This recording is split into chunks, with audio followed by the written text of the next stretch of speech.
What would you do if saving a stranger's life meant risking everything you had left? Would you stop, or would you keep walking like everyone else? Before we dive into this incredible true story, please hit that like button. Share this with someone who needs to hear it, and subscribe to Viral Tales. We love hearing from you, so drop a comment and tell us where you're watching from right now.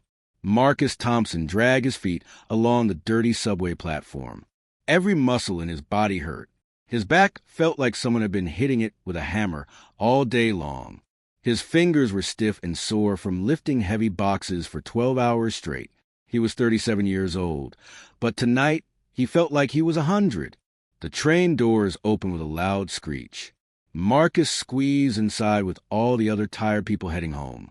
He found a small spot to stand and held on to the metal pole. His eyes closed for just a second. All he could think about was his little girl waiting for him at home. Her name was Hope, and she was 8 years old. She had a smile and her mother's beautiful eyes.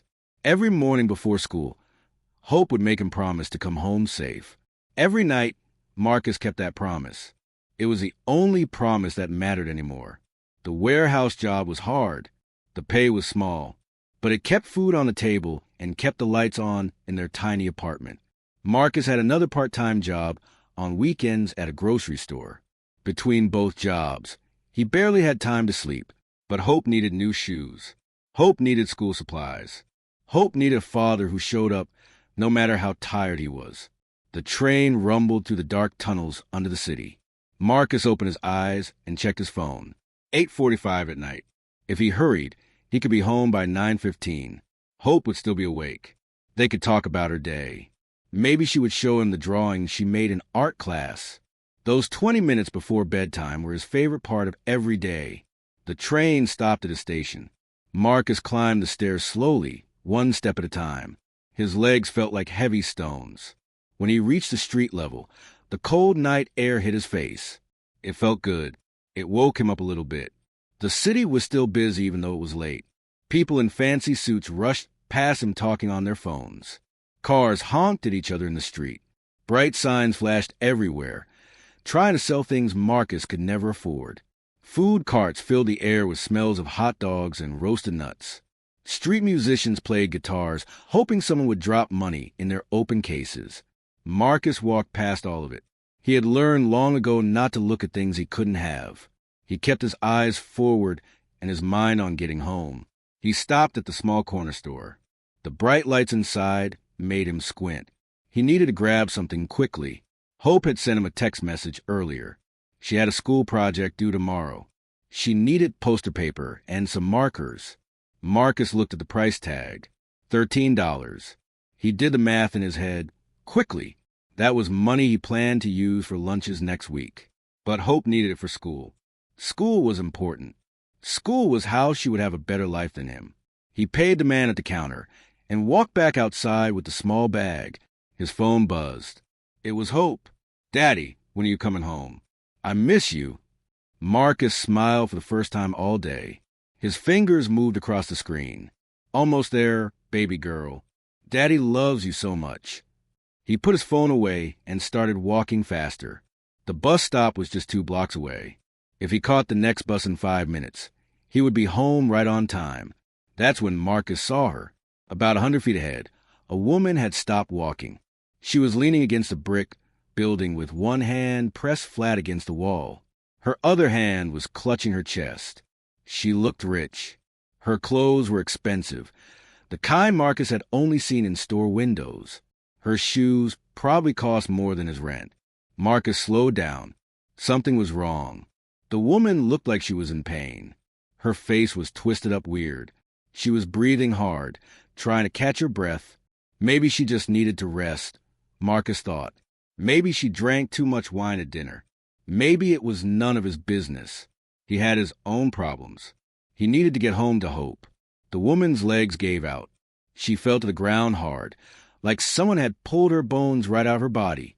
Her fancy purse flew across the sidewalk. Her body started shaking. Even from where Marcus stood, he could hear the terrible sound she made, fighting to breathe. People walked right past her. A man in a suit looked down at her for 1 second, then checked his watch and kept walking. A teenage boy pulled out his phone and started recording a video. A woman with shopping bags stepped over her legs like she was just another piece of trash on the sidewalk. Nobody stopped. Nobody helped. Nobody cared. Marcus felt his bag slip from his fingers and hit the ground. His heart started beating fast. His feet were moving before his brain could tell him to stop. No, not this. Not again. Not when he could do something about it.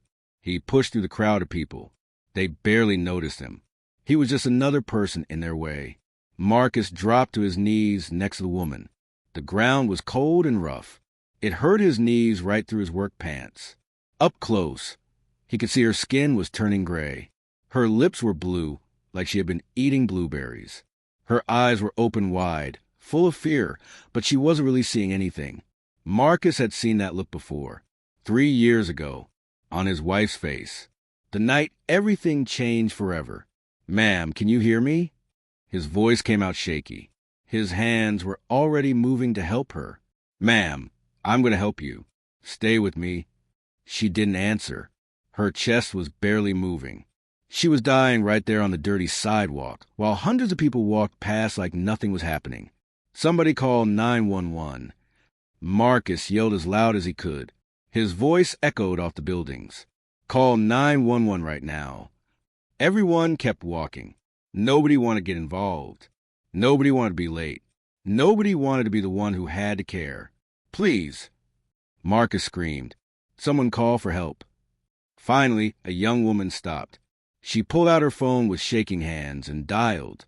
Marcus didn't wait. He knew what he had to do. Every year at the warehouse, they made everyone learn CPR.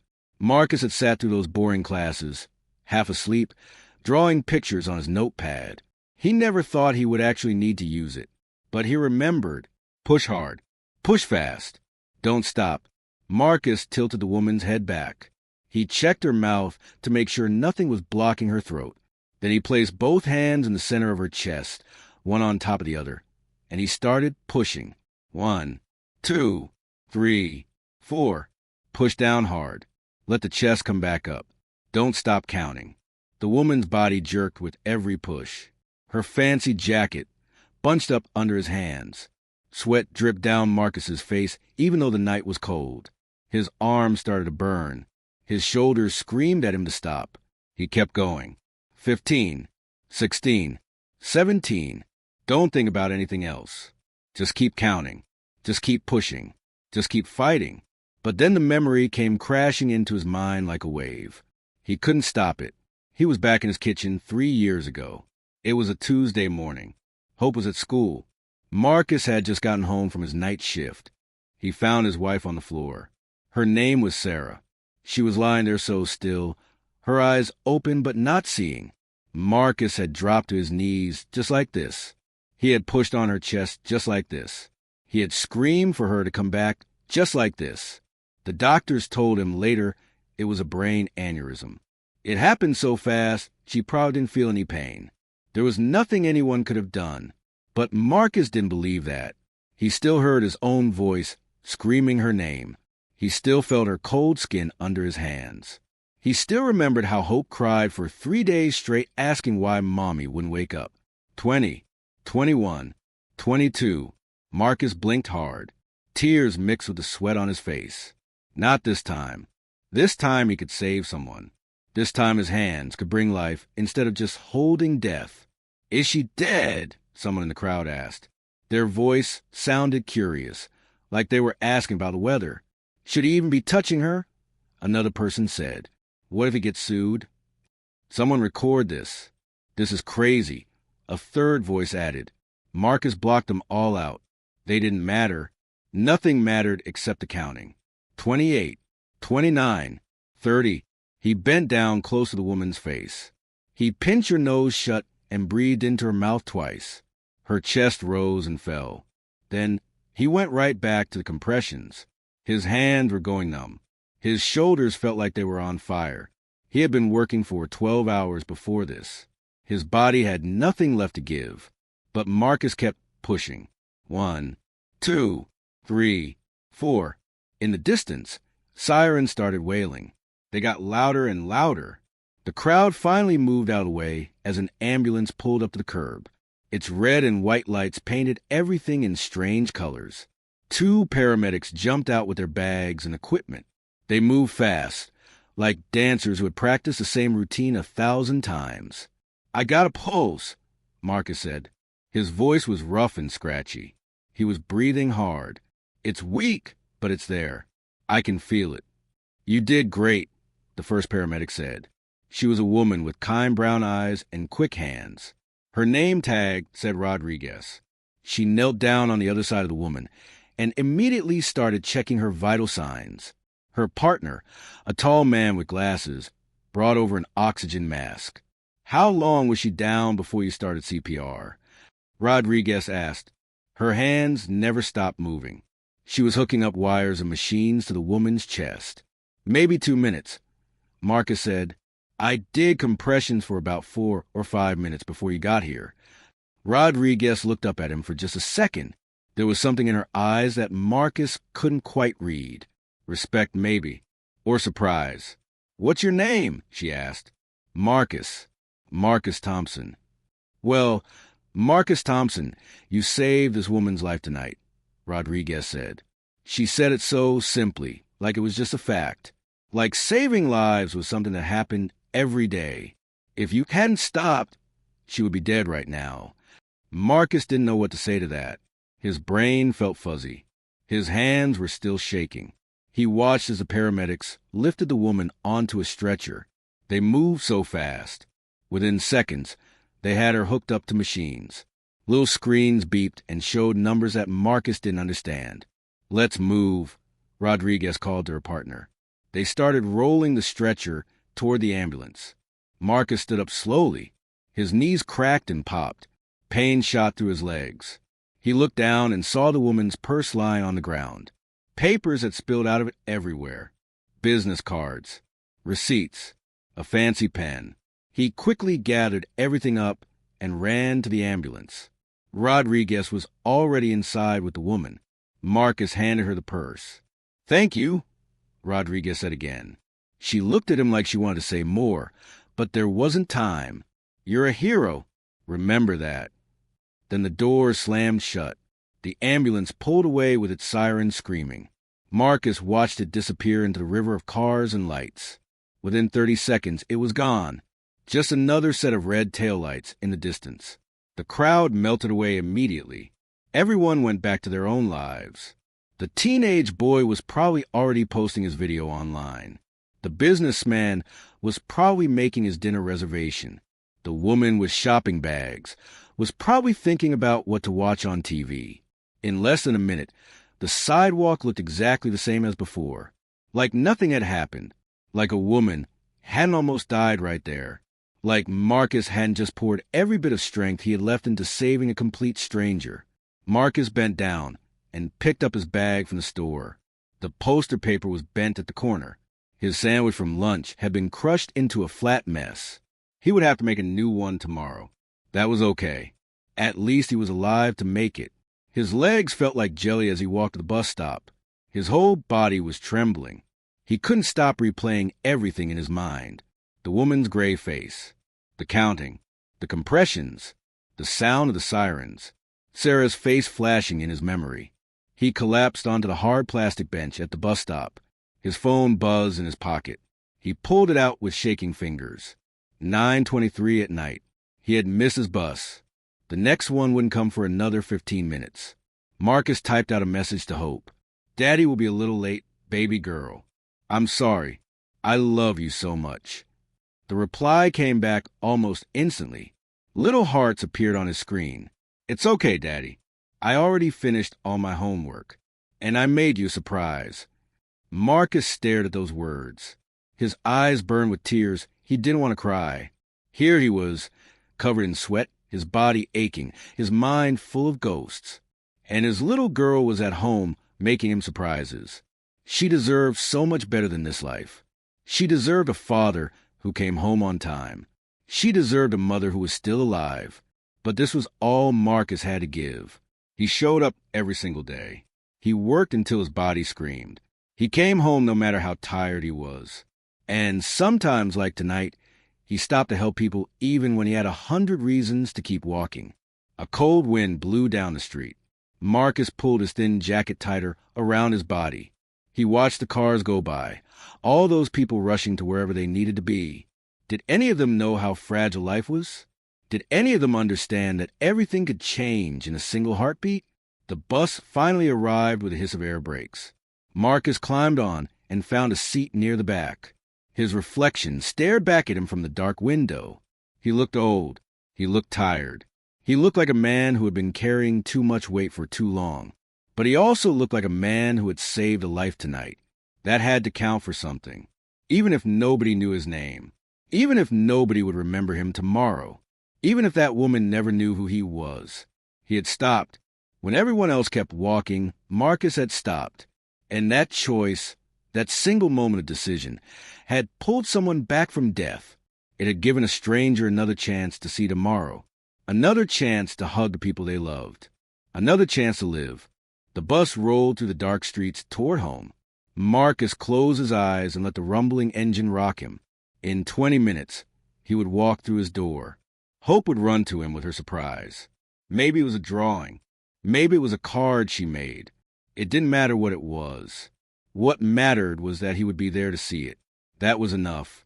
For tonight, that was more than enough. 3 days passed. Marcus went back to his normal life. He woke up at 5 in the morning. He made breakfast for Hope. He walked her to the school bus stop. He went to work. He lifted boxes. He came home tired. He helped Hope with homework. He tucked her into bed. Then he did it all over again the next day. He didn't tell anyone about what happened that night. Who would he tell? He didn't have many friends. His family lived far away in another state. The guys at work wouldn't care. It was just something that happened. And now it was over. Sometimes, late at night, Marcus would wonder about the woman. Did she survive? Was she okay? Did she have a family who was happy she came home? He would never know. That was okay. He hadn't helped her so people would know his name. He helped her because it was the right thing to do. On Saturday morning, Marcus was cleaning their small apartment. Hope was sitting at the kitchen table coloring in her favorite book. She was humming a song she learned at school. The sun was shining through their window, making everything look warm and golden. Someone knocked on the door. It was a strange knock, not loud and impatient like the landlord, not quick and friendly like their neighbor Mrs. Chun. This knock was firm and steady, like whoever was there knew they had something important to say. Marcus wiped his hands on his pants and walked to the door. He looked through the peephole. A woman in a dark suit stood in the hallway. Behind her was a man in a similar suit. They looked serious. They looked official. Marcus's heart started beating fast. Was this about Hope's school? Had he forgotten to pay something? Were they from the government? His hand hesitated on the doorknob. "Daddy, who is it?" Hope called from the kitchen. "I don't know yet, baby," Marcus said. He took a deep breath and opened the door. The woman smiled. It was a professional smile, the kind people use at work. "Are you Marcus Thompson?" "Yes," Marcus said slowly. His mind raced through everything he might have done wrong. "Can I help you?" "My name is Jennifer Park. I'm an attorney. This is my colleague, David Chun. We represent someone who has been looking for you for the past 3 days. May we come in?" Marcus didn't move. "Looking for me? Why? What is this about?" Jennifer's smile became softer, more real. "It's about the woman you saved on Tuesday night, Victoria Whitmore. She would very much like to meet you." The name meant nothing to Marcus. He stood there in his doorway, confused. "Is she okay? The woman from the street?" "She's recovering very well. Thanks to you," Jennifer said. "Mr. Thompson, you saved the life of one of the most important business leaders in this country. Victoria Whitmore is the CEO of Whitmore Industries. She's been trying to find you since she woke up in the hospital." Marcus felt dizzy. He gripped the doorframe. "I don't understand. I just did what anyone would do." David, the other lawyer, shook his head. "But no one else did, Mr. Thompson. You were the only one who stopped. The hospital had security footage from the building across the street. We spent 3 days tracking you down through that footage." "Daddy, who are these people?" Hope had appeared beside him, holding her coloring book. She looked up at the strangers with wide, curious eyes. Jennifer knelt down so she was at Hope's level. "Hi there. What's your name?" "Hope," she said quietly, moving closer to her father. "That's a beautiful name," Jennifer said. "Your daddy is a hero. Hope, did you know that?" Hope looked up at Marcus. "My daddy is always a hero. He's the best daddy in the whole world." Marcus felt his throat get tight. He put his hand on Hope's shoulder. "Baby, go finish your coloring. I need to talk to these people for a minute, okay?" Hope nodded and skipped back to the kitchen. Marcus stepped out into the hallway and closed the door most of the way. He kept his voice low. "Look, I'm glad the woman is okay. Really, I am. But I don't need anything. I don't want money or attention or whatever this is." Jennifer and David exchanged a glance. Jennifer spoke carefully. "Mr. Thompson, Victoria is incredibly grateful. She wants to thank you personally. She also wants to do something for you. She knows you work 2 jobs. She knows you're raising your daughter alone." Marcus felt anger flash through him. "You investigated me? You looked into my life?" "We needed to find you," David said. "And yes, we learned some things in the process. But please understand, Victoria Whitmore is worth over $3 billion. When someone like her wants to express gratitude, she has the resources to truly change lives." $3 billion. Marcus couldn't even imagine that much money. He thought about the $13 he spent on poster board. He thought about his crushed sandwich he saved for the next day. He thought about Hope's shoes that were getting too small. "What does she want to do?" Marcus asked quietly. Jennifer pulled out a folder from her briefcase. "First, she wants to set up a college fund for Hope. A full ride to any university she wants to attend. Second, she wants to pay off any debts you have. Third, she's offering you a position at one of her companies. A real job with benefits. Good pay, normal hours. You would never have to work 2 jobs again." Marcus felt like the hallway was spinning. This couldn't be real. Things like this didn't happen to people like him. "Why?" he asked. "Why would she do all this?" "I just did CPR. Anyone could have done it." "But no one else did," Jennifer said again, more firmly this time. "Hundreds of people walked past her. You were the only one who stopped." Victoria remembers lying on that sidewalk, unable to breathe, watching people step over her. She remembers thinking she was going to die alone on a dirty street, while everyone just kept walking. And then she remembers your voice. She remembers you telling her you were going to help her. You gave her hope when she had none left. Marcus leaned back against the wall. He thought about that night. The woman's blue lips. The counting. Sarah's face in his memory. He had been so tired. He had so many reasons to keep walking. But he stopped. "She doesn't owe me anything," Marcus said. His voice cracked. "I lost my wife 3 years ago. I couldn't save her. When I saw that woman on the street, I just thought maybe this time could be different. Maybe this time I could actually help someone." Jennifer's eyes got shiny with tears. "Mr. Thompson, you did help someone. You saved Victoria's life. And now she wants to honor that gift by helping you and your daughter. Please don't say no. At least come meet her. Talk to her. Let her thank you in person." Marcus looked back at his apartment door. He could hear Hope humming inside. He thought about all the nights he came home too tired to play. All the times he said no to things because they cost too much. All the worry about what would happen if he got sick or lost one of his jobs. "I need to think about my daughter," Marcus said. "Everything I do is for her." "Then do this for her," David said gently. "Give Hope the opportunities you never had. Let Victoria help you build a better life." Marcus closed his eyes. He felt tears running down his face, and he didn't even try to stop them. All his life, he had been taught to work hard, keep his head down, and never expect anything from anyone. He had been taught that people like him didn't get lucky breaks. They just survived. But maybe, just maybe, doing the right thing mattered. Maybe stopping when everyone else walked away meant something. Maybe one moment of courage could change everything. "Okay," Marcus whispered. "I'll meet her." "When?" Jennifer smiled, a real smile this time. How about Monday afternoon? We'll send a car to pick you up. And Mr. Thompson, thank you. Thank you for being the kind of person who stops. The world needs more people like you. After they left, Marcus went back inside. Hope was still at the table, but she had stopped coloring. She looked up at him with worried eyes. Daddy, why are you crying? Marcus sat down next to her and pulled her into a hug. He held her tight, breathing in the smell of her strawberry shampoo. Because sometimes good things happen to good people, baby girl. And I think something really good is about to happen to us. Because you're a hero? Hope asked. Marcus smiled through his tears. No, baby. Because even when I was tired, even when I wanted to go home, I stopped to help someone who needed me. And that's what we always do in this family, right? We help people when they need it, even when it's hard. Hope nodded seriously. That's what Mommy would have done too. Yes, Marcus said softly. That's exactly what Mommy would have done. He looked around their small apartment. The walls needed paint. The furniture was old. Everything was held together with hope and hard work, but it was filled with love. And now, maybe, just maybe, things were going to get a little easier. Marcus had learned something important that night on the street.